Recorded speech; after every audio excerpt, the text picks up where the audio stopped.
वक्त की रफ्तार। देवी जी, कुछ हमारे बारे में भी सोचिए।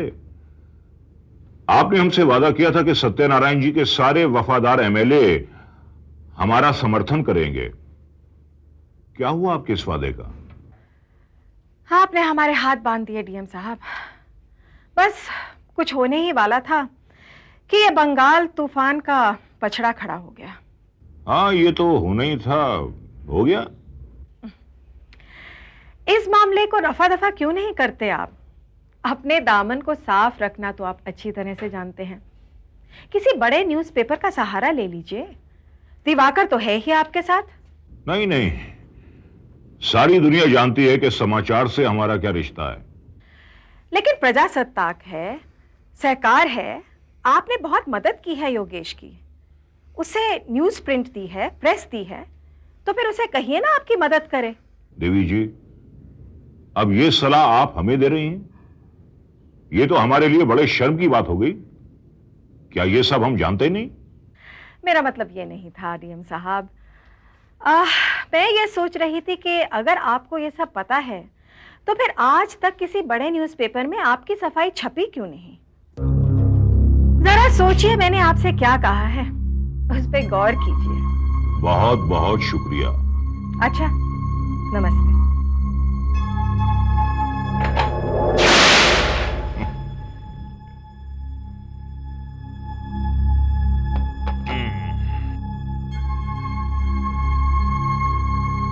नमस्कार हुजूर।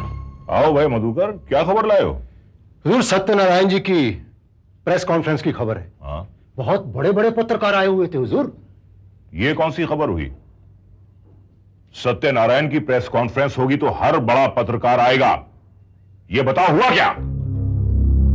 हुजूर, हमारे बारे में कोई खास बात नहीं हुई, लेकिन पत्रकारों ने बंगाल घोटाले को बहुत उछाला हुजूर। हुजूर, सत्यनारायण जी ने किसी का नाम तो नहीं लिया, लेकिन बार बार यही कहते रहे कि जांच पड़ताल कर रहा हूं और बहुत जल्द गुनाहगार लोगों के सामने होंगे। बात को घुमा घुमा कर उसकी हवा बनाए रखना इस सत्यनारायण की पुरानी आदत है। जब से यह घोटाला सामने आया है, उसने इस कांड का एक बहुत ही बड़ा मुद्दा बना लिया है। ना खुद भूलता है और ना ही लोगों को भूलने देता है। और वो इस कांड को बम की तरह इस्तेमाल कर रहा है। वो बात तो आपकी सही है हुजूर, लेकिन हुजूर एक बात है, सत्यनारायण जी से आजकल बहुत से लोग मिल रहे हैं हुजूर। सहकार की संपादक आभा भी मिल चुकी है। अब हुजूर, इससे पहले कि सत्यनारायण जी इस घोटाले में आपका नाम ले लें, हमें कुछ ना कुछ तो करना ही पड़ेगा ना हुजूर। वो तो हम करेंगे ही भाई। इससे पहले कि ये सत्यनारायण इस कांड में हमारा नाम घसीटे, हम बंगाल घोटाले का मुद्दा खुद उठाएंगे और जनता जनार्दन के सामने अपनी सफाई पेश करेंगे। जय हो जनता जनार्दन की। मधुकर, योगेश को फोन लगाओ। क्या बात है हुजूर।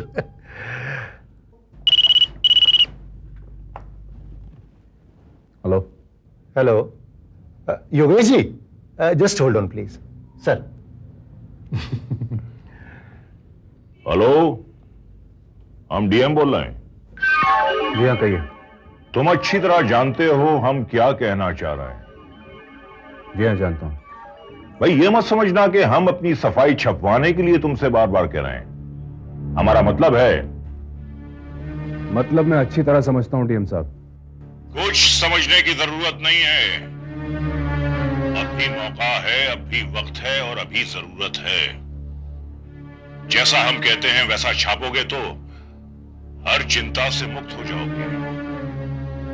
अब तो सागर तभी छपेगा जब उसमें हमारी सफाई की खबर छपेगी।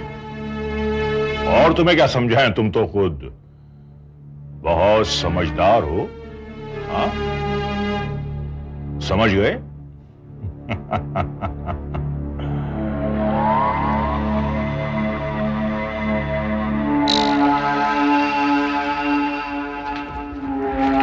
मंथर, मंथन, सत्यनारायण जी के पार्टी अधिवेशन में चलोगे? नहीं भाई, पार्टी अधिवेशन तो होते रहते हैं, उसमें हम जाकर क्या करेंगे? सत्यनारायण जी इस पार्टी में उन भ्रष्ट नेताओं के नाम घोषित करेंगे जिनका कि बंगाल रिलीफ फंड के घोटाले में हाथ है। ओह, लेकिन मैं तो जा नहीं पाऊंगा, मुझे यहाँ पे बहुत जरूरी काम है। ओके, मैं ही चली जाती हूँ, लेकिन प्लीज एक काम करना, टेलीविजन पे उनका इंटरव्यू आने वाला है, तुम नोट्स लेकर रखना। हाँ, ये काम मैं कर लूंगा। ओके। या हाय योगेश। योगेश। हेलो। योगेश, सत्यनारायण जी के अधिवेशन के लिए बहुत सारे राइटर्स आए हैं मेरे पास में। क्यों ना हम एक स्पेशल कॉलम बनाएं? भाई, ये एक पार्टी का अधिवेशन है, इसे इतना एक्सपोजर देने की क्या जरूरत है? योगेश, मैं मानता हूँ ये सिर्फ एक पार्टी का अधिवेशन है, लेकिन इस साल जितनी भी राजनीतिक घटनाएं हुई हैं उनकी चर्चा होगी, उन सब की रिलेशन में बातचीत की जाएगी। सत्यनारायण जी उन भ्रष्ट नेताओं के नाम भी इस पार्टी में घोषित करने वाले हैं, पूरी पार्टी की पुनर्रचना होगी, बहुत बड़ी बात है ये। ठीक है, तुम लोग जैसा ठीक समझो अरेंज कर लो। ओके। अब मंथन, मुझे बहुत लेट हो गया है, मैं चलती हूँ। योगेश, सत्यनारायण जी जब भ्रष्ट नेताओं के नाम घोषित करेंगे तो क्यों ना हम इसकी हेडलाइन बनाएं? हाँ हाँ योगेश, ये आइडिया अच्छा है। उन्हें पहले स्टेटमेंट तो दे दो। देंगे, वो जरूर देंगे। अच्छा, मैं चलती हूँ। ओके योगेश, मुझे भी काम है, मैं चलता हूँ। Okay.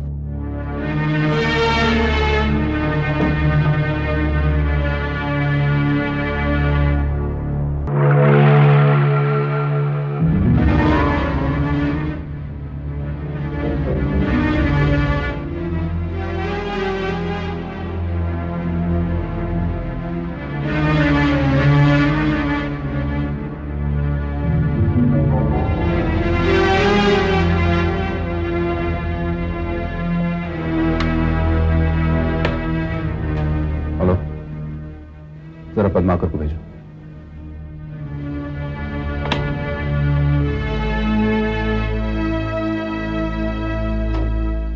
May I come in, sir?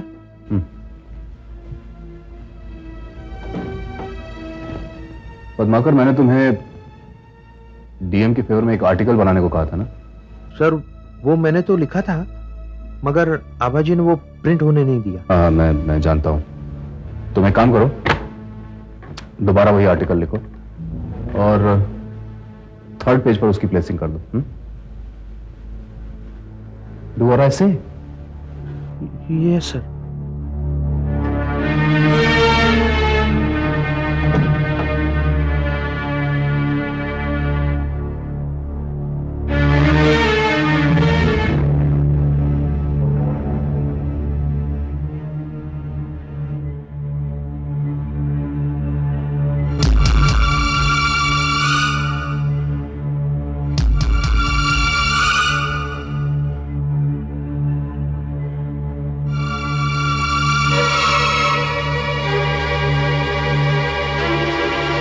हमारा देश जिस दौर से गुजर रहा है, ऐसे वक्त में परिस्थितियों का सामना करना हमारा फर्ज है। हम आजाद हैं और अपनी मातृभूमि पर अपने आत्मविश्वास की रक्षा करने के लिए हमने ये कदम उठाया है। मतलब आपका इस अणुविस्फोट के लिए पूरा समर्थन है? बिल्कुल। हमारे पड़ोसी ने अणुविस्फोट किए हैं और ऐसे हालात में हम अपनी आजादी और सुरक्षा के साथ खतरा नहीं मोल लेंगे।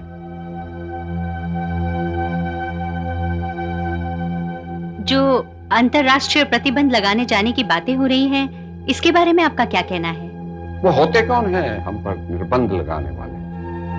हम स्वायत्त हैं, स्वतंत्र हैं और हमें यकीन है कि ये प्रतिबंध नहीं लगेंगे।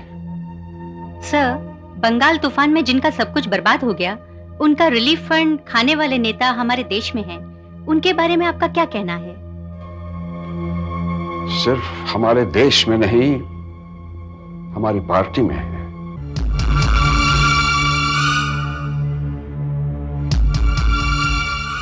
और उन्हें इस बात की सजा जरूर मिलेगी।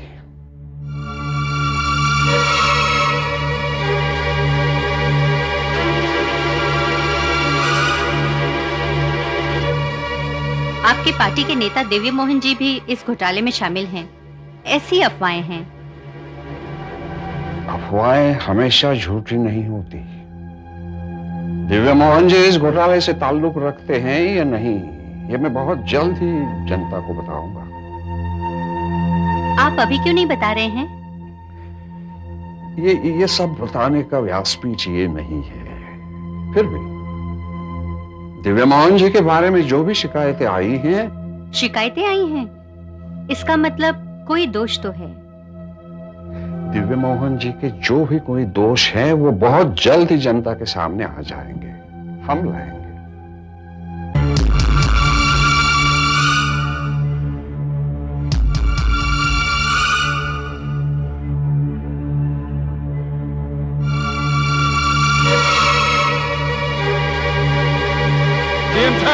डीएम साहब। अरे दिवाकर, क्या बात हो गई? मधुकर, सुना सुना क्या कहा उसने? दिवाकर, सत्यनारायण जी ने ये बहुत ही मीठी छुरी चलाई है, बहुत ही मीठी छुरी चलाई है। डीएम साहब के बारे में सारी बातें इस अंदाज से कह गए कि हम उन पर यह इल्जाम भी नहीं लगा सकते कि उन्होंने डीएम साहब की बेइज्जती की है। बड़ा चालाक आदमी है ये। लेकिन सत्यनारायण जी को यह चालाकी बहुत महंगी पड़ेगी दिवाकर। दिमाग की नसें खींच रहा है ये आदमी। ना तो खुलकर डीएम साहब का नाम लेता है और ना ही खुलकर उनकी तरफदारी करता है। इसी को इंग्लिश में टॉर्चर करना कहते हैं। मैं जानता हूं दिवाकर, मैं जानता हूं कि किस बात को किस लैंग्वेज में क्या कहते हैं। मुझे समझाने की कोशिश मत करो। मुझे पता है, आप तो सब कुछ जानते हैं। लेकिन शायद सत्यनारायण ये नहीं जानता दिवाकर कि डीएम साहब जब कुछ भी करने पर आ जाते हैं तो वो क्या कर सकते हैं। मगर वो चुप क्यों है? कहां है वो? चुप नहीं है दिवाकर। तूफान के आने से पहले समुद्र में जो शांति होती है ना, वही शांति डीएम साहब के चेहरे में है। तूफान का इंतजार करो। एक मिनट। हेलो, कौन? युवक सेना के सेक्रेटरी राजेश? हाँ बोलो राजेश, क्या बात है? हाँ हाँ, अरे नहीं यार नहीं, हमें दंगा फसाद कुछ नहीं करना है, तोड़फोड़ कुछ नहीं करनी है। अगर हमारे कार्यकर्ताओं ने दंगा फसाद किया, तोड़फोड़ की, तो लोग ये समझेंगे जो इल्जाम हम पर लगे हैं वो सच्चे हैं। सत्यनारायण जी की बात को सब सच मानेंगे। हाँ देखो, तुम मेरी बात मानो, जहां तक हो सके शांति का वातावरण बनाए रखो, शांति से काम लो। हाँ आगे, अरे भाई आगे क्या करना है वो तुम्हें बाद में बताऊंगा, अभी सिर्फ शांति बनाए रखो बस। मधुकर, मुझे लगता है अधिवेशन में ये बात बहुत महंगी पड़ेगी सत्यनारायण को। सत्यनारायण ने बहुत ही गहरी चाल चली है दिवाकर जी, लेकिन वो जानता नहीं कि हम भी क्या कर सकते हैं।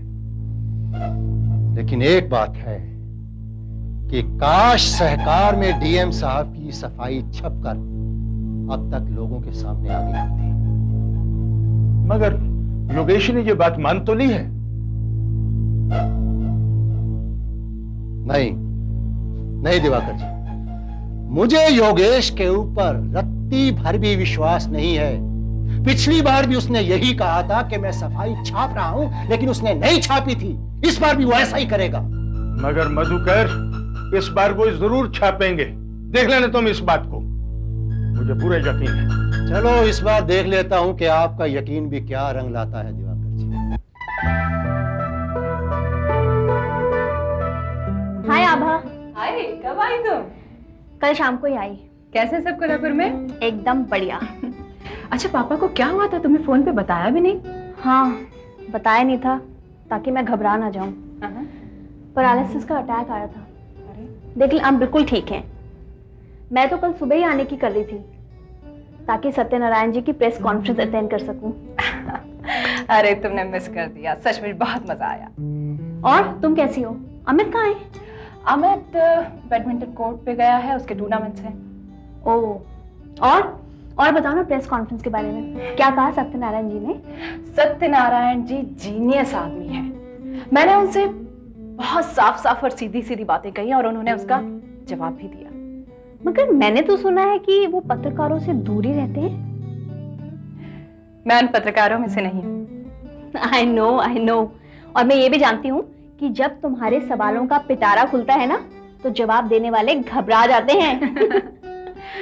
मैंने सत्यनारायण जी से पूछ ही लिया कि वो दिव्य मोहन पर एक्शन लेंगे या नहीं, और उन्होंने भी कहा कि दिव्य मोहन अब उनकी पार्टी पर बोझ बन गए हैं। इसके ऊपर मैंने ये आर्टिकल भी लिखा है और मैं इसकी हेडलाइन बनाऊंगी, दिव्य मोहन के राजनीतिक करियर का तो अब पतन होगा। शाबाश। उसने हमें बहुत सताया है, डैडी को मुझसे दूर किया, योगेश की मजबूरियों का फायदा उठाया। आभा, इन पर्सनल बातों का बदला लेने के लिए अगर तुम ये न्यूज छाप रही हो तो मत छापो। तुम्हारा और मेरा पेशा पर्सनल मामलों के लिए नहीं है। मेरे लिए हर बात पर्सनल है। देश के साथ गद्दारी होती है, वो मेरे लिए पर्सनल है। गरीबों का शोषण होता है, वो बात मेरे लिए पर्सनल है। डीएम को तो मुंह की खानी पड़ेगी इस बार। तुम और मंथन जैसे पत्रकार जिनके पीछे पड़ जाए ना, उन्हें तो ये सजा मिलती ही है। अच्छा बताओ, ऑफिस जा रही हो? हाँ। चलो हम निकलते हैं, मुझे बहुत देर हो गई है, रास्ते में बातें करेंगे। चलो। आई एम सो सॉरी, मैंने तुमसे कुछ पूछा ही नहीं। कुछ खाओगी वाओगी? Come on, forget the formalities, let's go. Okay चलते हैं। निकिता, अब तेरी जिम्मेदारी दिन ब दिन बढ़ती जा रही है। हाँ जी बा। हेलो बा। हेलो निकिता। अरे योगेश, आज इतनी जल्दी आ गए? हाँ बा, डॉक्टर आई थी, क्या कहा उसने? हाँ, निकिता बताएगी तुझे। मैं चली, अपने बैठो ना कमरे बा। में जाती हूँ। अरे नहीं नहीं, पोथी पढ़ने का समय आ गया, चलती हूँ। क्या कहा डॉक्टर ने? बताने जैसी कुछ भी नहीं है, बस हमेशा वाली बात है। आज आप जल्दी कैसे आ गए? हाँ बस यूं ही।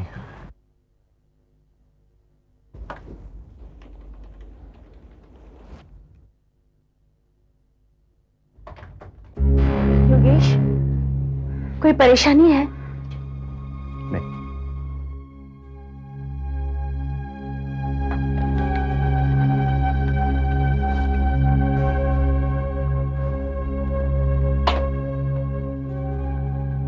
योगेश, कुछ तो बात है। कुछ खास नहीं।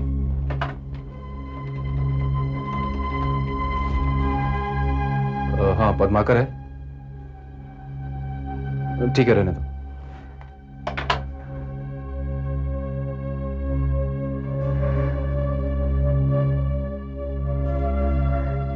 योगेश, मुझे बताओगे नहीं? क्या बताऊं निकिता, मेरी खुद समझ में कुछ नहीं आ रहा, मैं तुम्हें क्या समझाऊं। योगेश। निकिता, मैं अपने आप से भागने की कोशिश कर रहा हूं। आज डीएम की सफाई में मुझे आर्टिकल छपवाना पड़ा।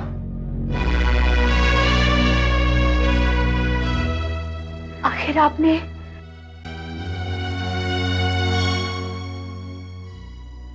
निकिता, मेरे पास यही आखिरी रास्ता था।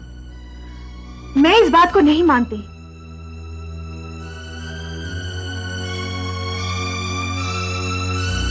ये सच है निकिता, यही सच है। आज मेरे पास सब कुछ है, मैं जो भी बिजनेस चाहूं कर सकता हूं, लेकिन सिर्फ पैसा कमाने के लिए बिजनेस नहीं करना है मुझे। पैसा मैंने बहुत देखा है निकिता, ये उम्र खत्म हो जाएगी लेकिन पैसे की कमी नहीं होगी। डीएम जैसे आदमी के सामने झुकने की क्या जरूरत है? वही बता रहा हूं निकिता, मैं झुका नहीं हूं, मैंने सिर्फ समझौता किया है। प्रजासत्ताक को हासिल करने के लिए जब मैं कुछ भी कर सकता हूं तो फिर यह तो बहुत मामूली सी बात है।